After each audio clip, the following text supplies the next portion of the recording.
نحمده ونصلي على رسوله الكريم اما بعد قاتلان حسین رضی اللہ تعالی عنہ کا عبرتناک انجام۔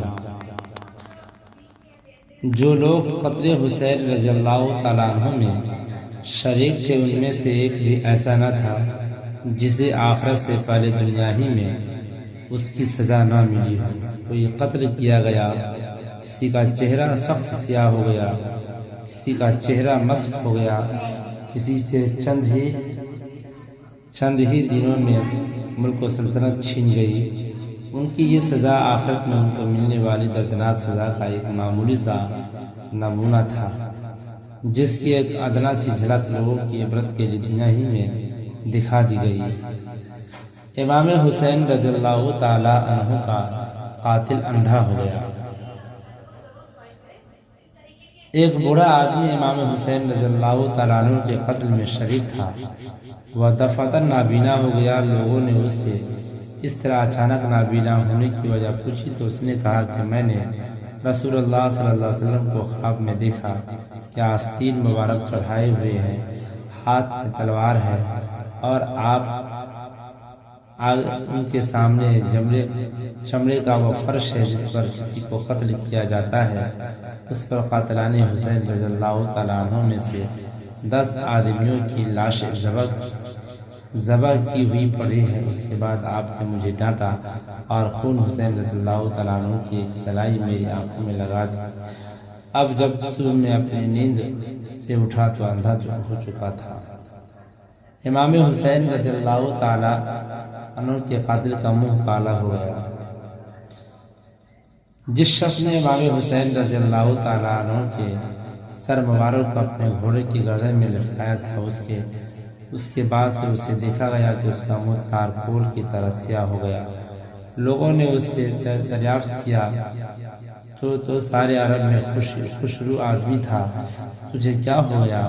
اس نے کہا کہ جس روز سے میں نے امام حسین رضی اللہ تعالیٰ عنہ کا سر اپنے گھوڑے کی گردن میں لٹکایا ہے، جب ذرا سوتا ہوں تو آدمی میرے بازو کو پکڑتے ہیں اور مجھے ایک دہکتی ہوئی آگ میں لے جا کر ڈال دیتے ہیں اور وہ مجھے جھلس دیتی ہے۔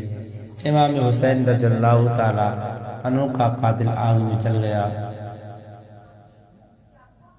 امام ابن جوزی رحمۃ اللہ علیہ نے سجدی سے نقل کیا ہے کہ انہوں نے ایک شخص کی دعوت میں یہ ذکر چھیر پڑا کہ امام حسین رضی اللہ تعالیٰ عنہ کے قتل میں جو بھی شریک ہوا اس کو دنیا میں بہت جلد سزا مل گئی۔ اس شخص نے کہا کہ یہ بالکل غلط ہے، میں خود ان کے قتل میں شریک تھا، میرا کچھ بھی نہیں بگڑا۔ یہ مجلس سے اٹھ کر گھر گیا اور گھر جا کر جب چراغ کی بتی درست کرنے لگا تو اس کے کپڑوں میں آگ لگ گئی اور وہ وہیں جل بھن کر راکھ ہو گیا۔ سدی کہتے ہیں کہ میں نے خود صبح کو دیکھا کہ وہ جل بھن کر کوئلہ بن چکا تھا۔ امام حسین رضی اللہ تعالی عنہ کا قاتل تڑپ تڑپ کر مر گیا۔ جس شخص نے امام حسین رضی اللہ تعالی عنہ کے تیر مارا تھا اور پانی نہیں پینے دیا تھا، اس پر اللہ تعالیٰ نے پیاس کا ایسا عذاب مسلط کیا کہ اس کی پیاس کسی بھی طرح بجھتی نہ تھی، پانی نہ ہی پی لیتا لیکن پھر بھی پیاس سے تڑپتا رہتا، یہاں تک کہ اس کا پیٹ پھٹ گیا اور وہ بھی مر گیا۔ یزید کی ہلاکت۔ شہادت امام حسین رضی اللہ تعالی عنہ کے بعد یزید پلید کو ایک دن بھی سکھ چین کا نصیب نہ ہوا۔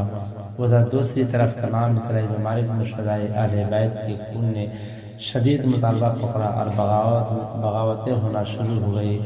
شہادت امام حسین رضی اللہ تعالیٰ عنہ کے بعد یزید کی زندگی تقریباً 2 سال 8 ماہ اور ایک روایت کے مطابق 3 سال اور 8 ماہ رہی۔ دنیا میں اللہ تعالیٰ نے اس کو ذلیل و خوار کیا اور اسی ذلت و خواری کی حالت میں وہ ہلاک ہو گیا، یعنی شہید کر دیا گیا۔ کوفہ پر مختار کا تسلط۔ الغرض قاتلان حسین رضی اللہ تعالی عنہ پر طرح طرح کے آفات ارضی و سماوی کا ایک سلسلہ تو تھا ہی، لیکن واقع شہادت سے 5 سال 66 ہجری میں جب مختار نے قاتلان حسین رضی اللہ تعالی انہوں سے قصاص لینے کا ارادہ ظاہر کیا تو عام مسلمان اس کے ساتھ ہو گئے اور تھوڑے ہی عرصے میں اس کو یہ تقویت ہو گئی کہ کوفہ اور عراق پر اس کا تسلط ہو گیا۔ اس نے اعلان عام کر دیا کہ قاتلان حسین رضی اللہ تعالیٰ عنہ کے سوا سب کو امن کیا جاتا ہے، اور قاتلان حسین رضی اللہ تعالیٰ عنہ کی تفتیش تلاش پر اس نے اپنی ساری قوت خرچ کر دی اور ایک ایک کو گرفتار کر کے سب کو قتل کر دیا، حتیٰ کہ ایک روز میں 248 آدمی اس جرم میں قتل کیے گئے۔ وہ قتل حسین رضی اللہ تعالیٰ عنہ میں شریک تھے۔ اس کے بعد خاص لوگوں کی تلاش اور گرفتاری شروع ہوئی۔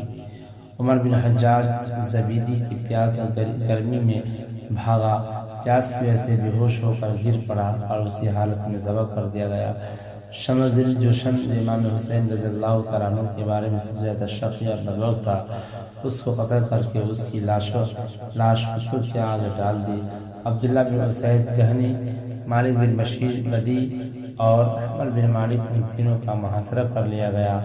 انہوں نے رحم کی اپیل کی۔ مختار نے کہا، ظالم تم نے جگر گوشے رسول پر رحم نہ کھایا، تم پر کیسے رحم کھایا جائے؟ چنانچہ سب کو قتل کر دیا گیا۔ مالک بن بشیر، جس نے امام حسین رضی اللہ تعالیٰ عنہ کے کلام اور کلاه مبارک اٹھا رکھی تھی، اس نے دونوں ہاتھوں اور دونوں پاؤں کاٹ کر اسے میدان میں ڈال دیا گیا اور وہ وہیں تڑپ تڑپ کر مر گیا۔ عثمان بن خالد اور بشیر بن شمیر، جنہوں نے امام حسین رضی اللہ تعالیٰ عنہ کے چچازاد بھائی حضرت مسلم بن عقیل کے قتل میں یزیدی فوجی کی مدد کی تھی، ان کو قتل کر کے آگ میں جلا دیا گیا۔ عمر بن سعد، جو امام حسین رضی اللہ تعالیٰ عنہ کے مقابلہ پر لشکر کی کمان کر رہا تھا، اس کو قتل کر کے اس کا سر مختار کے سامنے لایا گیا، اور مختار نے اس کے لڑکے حفص کو پہلے ہی سے اپنے دربار میں بٹھا رکھا تھا۔ جب یہ سر مجلس میں آیا تھا تو مختار نے حفص سے کہا، تو جانتا ہے کہ یہ سر کس کا ہے؟ اس نے کہا کہ ہاں، اور اس کے بعد مجھے کہ اپنی زندگی پسند نہیں تھی۔